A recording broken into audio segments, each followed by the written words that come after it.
Welcome back to Money 2020. We're live from the RAI right here, and we are doing what we do. This is Cryptofocus with a focus on everything that has to do with Web3, AI, finance, traditional and decentralized, bringing them together under one roof.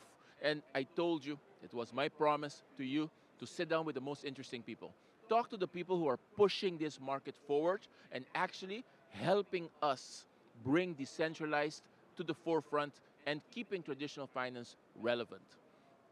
And however you put it, before I go to him, in the future you will need someone to help you navigate everything that has to do with money.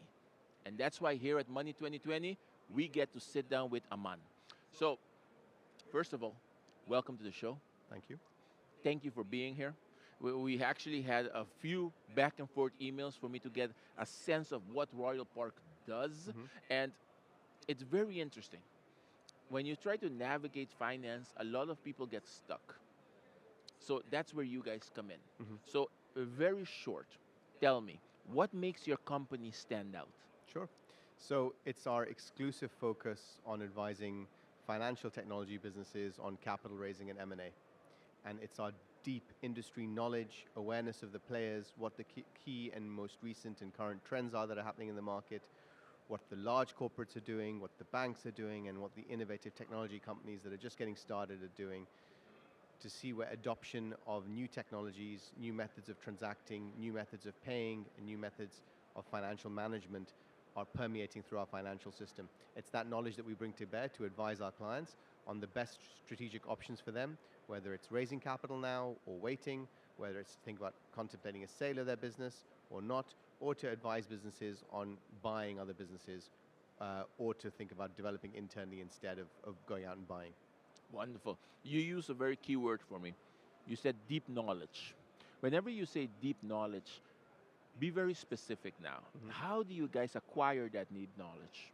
It's just the immense amount of time that we spend as a team, and so there are about 20 of us spread across the world, working across Asia, Latin America, Africa, Europe, the US, watching trends that are emerging in terms of customer adoption of new technologies and new business practices, both in consumer-focused businesses and consumer activity, as well as B2B and business activities. And as we have our finger on the pulse of what is going on the ground at the most basic unit level, we feed that knowledge up before it becomes widely interspersed and widely known to the rest of the market. So we pick up on these trends extremely early, and we bubble them up for really large corporates and larger businesses to observe, adopt, and look at ways in which they should change or rethink their strategies associated with how they allocate capital. Okay, the allocation itself, let's say, hey, we're crypto focused, we're trying to grow. Walk me through that process.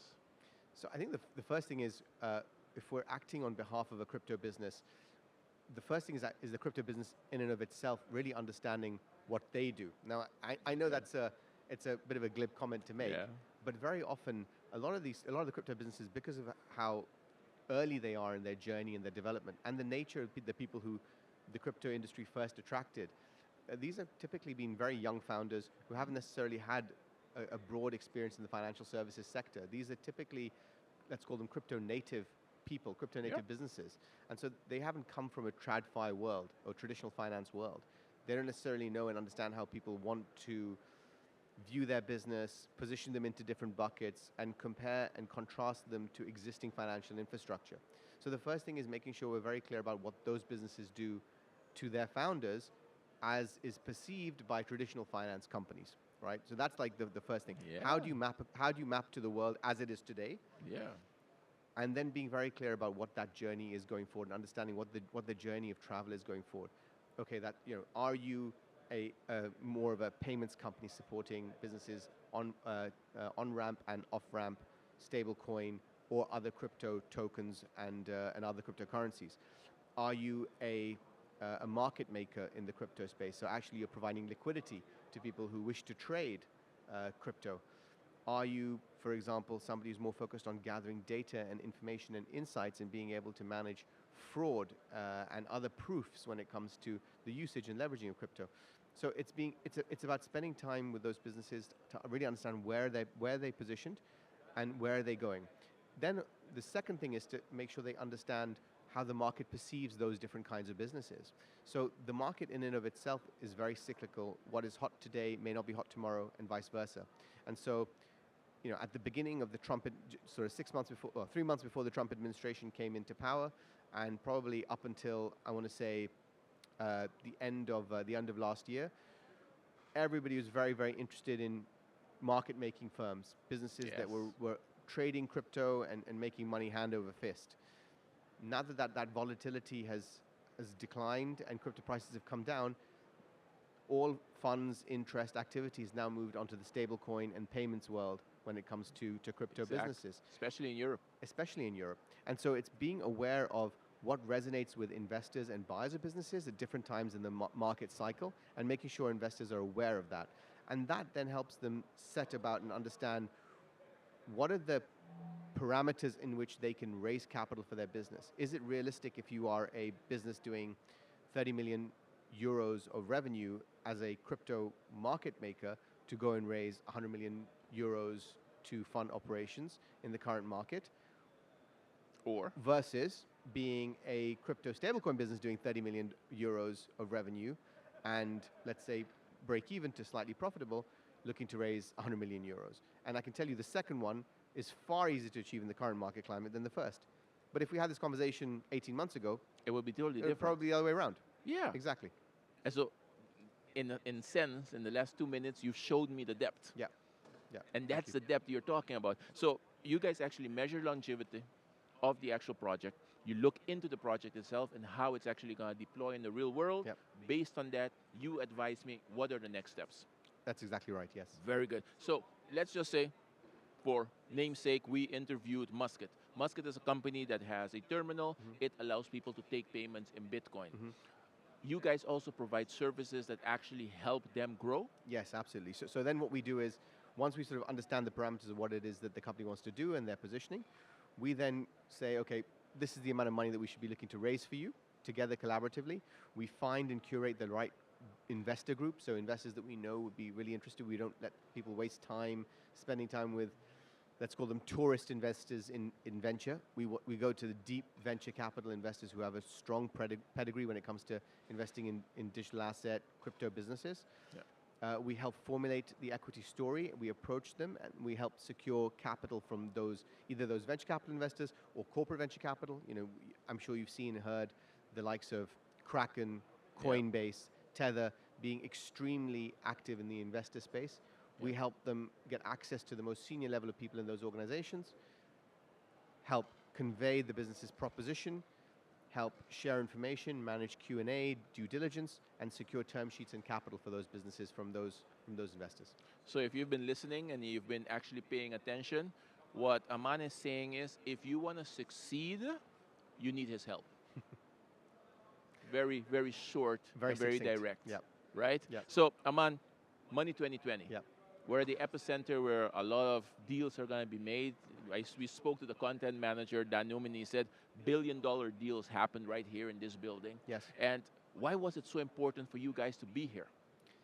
So I think the first thing is the concentration of investors, fintech companies, banks that is here in Amsterdam over the next 2 days is quite frankly unrivaled, other than obviously the two other Money 2020 events, one obviously in the US, yes, and one out in Singapore. Yeah. Although they are although I would say, and I would argue that the Asian event is much more Asian focused.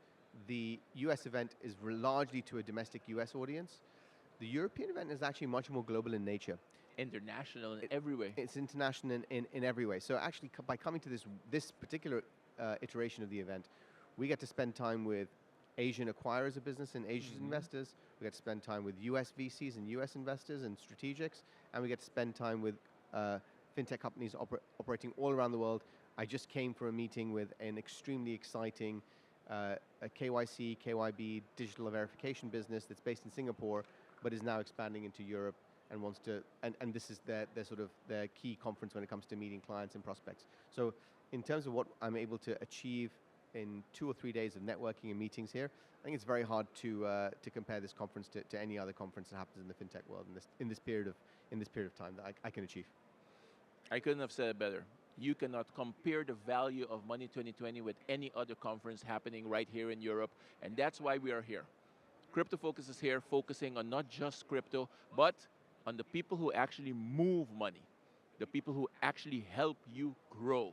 So I'm going to say it again, for the ones sitting all the way in the back, if you want to be successful right now with your company, you got to talk to Aman. Obviously, all of their info is going to be in the description of this video, and when it comes to Royal Park itself, what's your next steps? Where are you guys going? Sure. So we expanded to the US about 3 years ago. So we've been around 7 years as a firm. Yeah. We expanded to the US about 3 years ago. We're going to continue to double down on our footprint in the US. We intend in time to also open operations in Southeast Asia, which is a massively growing market when it comes to financial technology, and is actually going to be a very significant and major center of gravity when it comes to capital flows around the world. Yeah. So I think geographic coverage will be one, and touch wood, in the next couple of months, you're going to see us print a number of digital asset transactions. Okay. Where I think previously we probably did one digital asset deal a year historically over the last several years. We're going to see a ramp up of that activity in the next 6 months, where you're going to see us announce many more transactions in the digital asset space, and I think we'll be increasingly recognized not just as the leading advisor to financial technology companies more generally around the world, but actually the leading advisor specifically to digital asset businesses around the world. Wonderful. So ramping up worldwide, Aman's going to be at the epicenter of everything that's going on with the companies that are trying to move forward. I wish you all the best for the next 3 days. And quite honestly, what you guys are doing helps us from our side as well. Thank you very much. Adoption is everything. And if people keep growing in this space, thanks to you and your advice, it helps us all. So thank you very much for this interview, Aman. It was a pleasure to sit down with here. You know who we are. We're bringing you information, and we bring you the news in the most responsible way, but in a way that you can understand it. We are Cryptofocus, and we are live right here from Money 2020.